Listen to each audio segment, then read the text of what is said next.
Assalamualaikum warahmatullahi wabarakatuh. Yang terhormat Bapak Firman Pratama, Ekonomkom, selaku dosen pengampu mata kuliah jaringan komputer. Perkenalkan, nama saya Khairil Yusuf dengan nomor induk mahasiswa 22101144011701. Saya dari kelas 03 TPLP 002. Di sini saya ingin mempresentasikan materi mengenai static routing. Adapun topik-topik yang akan saya bahas pada materi kali ini itu yang pertama pengertian routing statik atau static routing. Lanjut yang kedua ada karakteristiknya, dan yang ketiga ada contoh penerapan, dan yang keempat ada kesimpulan. Yang pertama pengertian static routing. Routing statis atau static routing merupakan metode konfigurasi routing di jaringan komputer di mana administrator jaringan secara manual menentukan rute yang harus diambil oleh paket data dari suatu jaringan ke jaringan lain. Dalam routing statis, informasi rute diinput secara manual ke dalam tabel routing pada perangkat jaringan seperti router atau switch layer 3. Lanjut yang kedua ada karakteristiknya. Yang pertama, konfigurasi manual. Routing statis membutuhkan konfigurasi manual administrator jaringan. Lanjut, ada tabel routing statis. Informasi rute ditambahkan ke tabel semua secara manual. Lanjut, kestabilan rute. Rute yang ditentukan secara statis tidak berubah kecuali diubah secara manual oleh administrator jaringan. Lanjut, efisiensi dan kecepatan. Karena tidak ada perhitungan dinamis yang terjadi, routing statis bisa lebih cepat dan efisien dalam pengiriman paket. Lalu yang terakhir ada tidak adaptif terhadap perubahan. Kelemahan utama routing statis adalah ketidakmampuannya beradaptasi secara otomatis terhadap perubahan dalam topologi jaringan. Dan yang terakhir ada kesimpulan. Kesimpulannya adalah routing statis merupakan metode konfigurasi manual rute jaringan yang memerlukan input langsung dari administrator ke dalam tabel routing perangkat jaringan.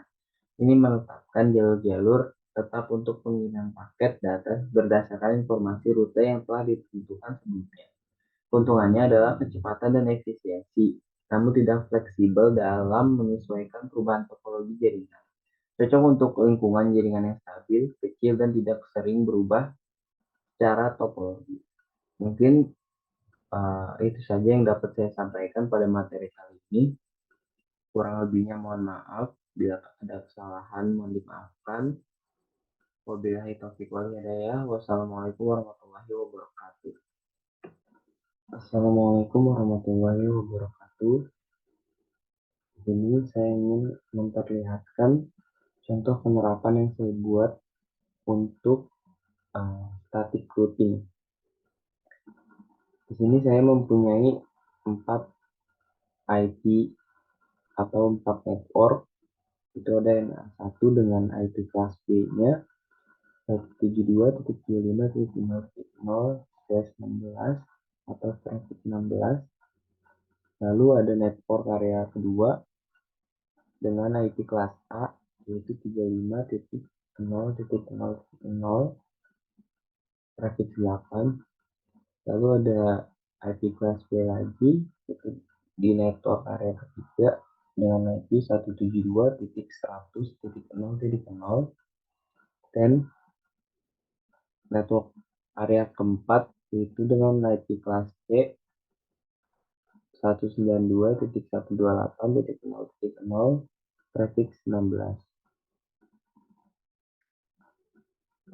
Pada video ini saya ingin memperlihatkan bagaimana cara agar sisi yang berada di kiri ini bisa menyambung dengan sisi yang berada di kanan atau di jaringan sebelah kanan.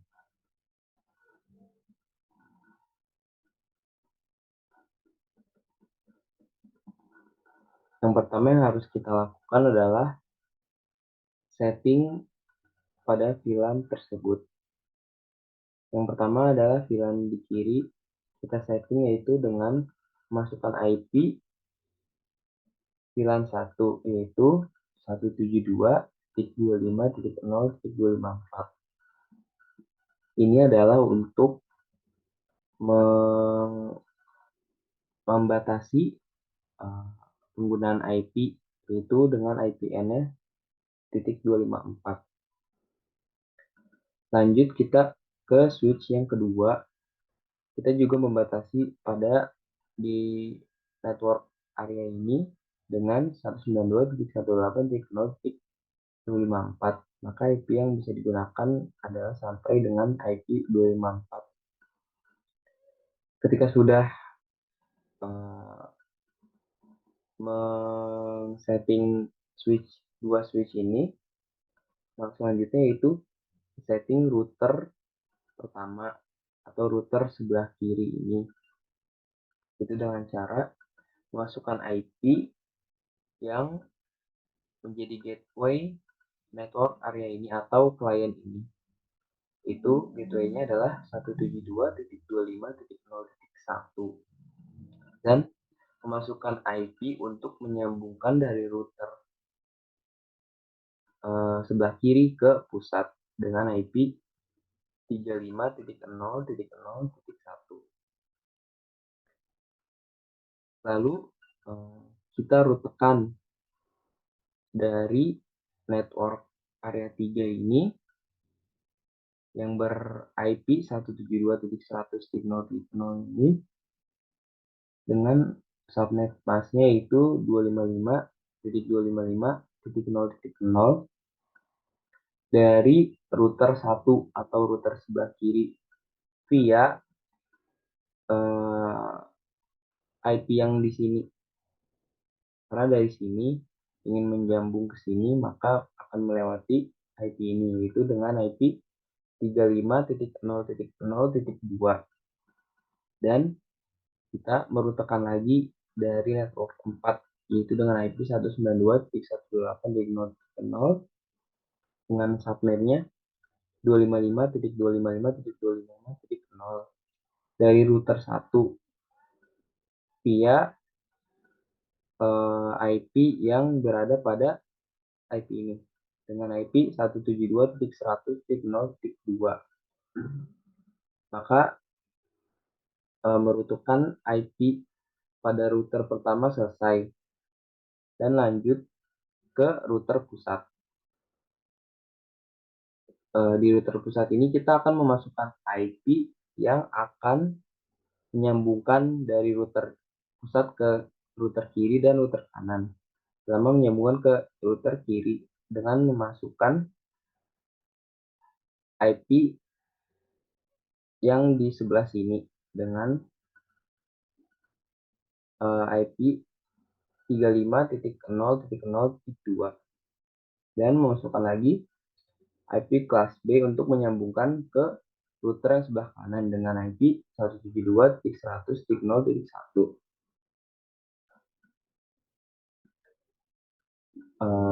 Di router tengah ini kita juga akan merutekan dari network area 4 yang ber-IP 192.128.0 dengan subnet 255.255.255.0 dari router pusatnya via IP yang berada pada di sini. Karena dari bawah akan merutekan ke kiri, maka melewati atasnya dengan IP 172.100.0.2 dan kita merutakan lagi dari network area 1 dari sebelah kiri dengan IP 172.25.0 dengan subnet 255.255.0.0 dari router pusat via IP yang ada pada di sini nih dengan IP 35.0.0.1.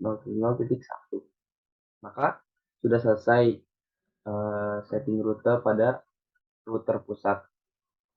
Sekarang kita akan setting router kedua atau router terakhir di sebelah kanan. Langkah pertamanya yaitu membuat IP gateway untuk klien yang ada pada di sini dengan IP 192.128.0.1. Lalu memasukkan IP yang ada berada di atasnya IP kelas B untuk menyambung ke router pusat dengan IP 172.100.0.2 dan kita membuat rute agar tersambung ke kiri, yaitu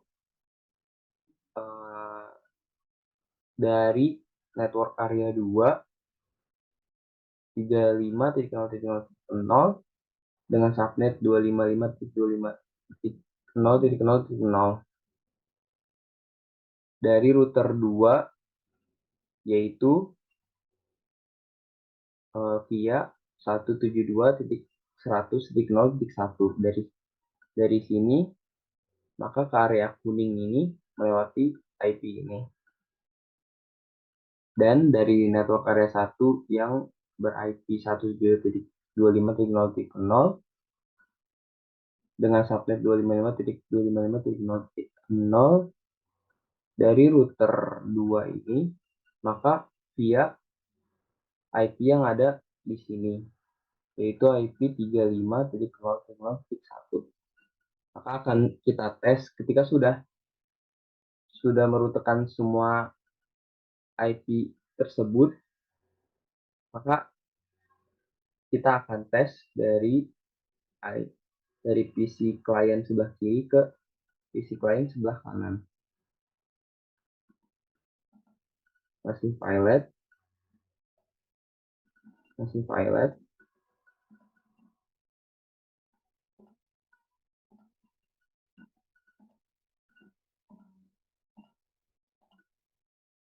Nah, sudah ada yang sukses. Jika pilot, maka akan dicoba terus sampai sukses.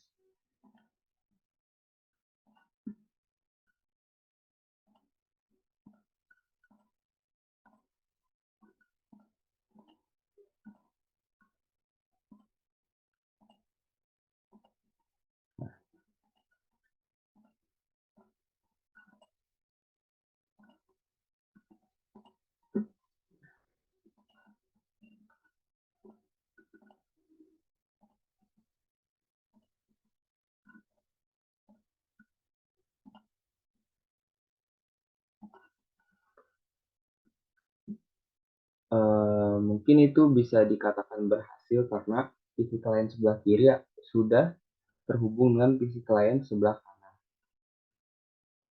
Mungkin itu saja yang dapat saya sampaikan dalam video contoh penerapan ini. Kurang lebihnya mohon maaf. Wabillahi taufik wal hidayah. Assalamualaikum warahmatullahi wabarakatuh.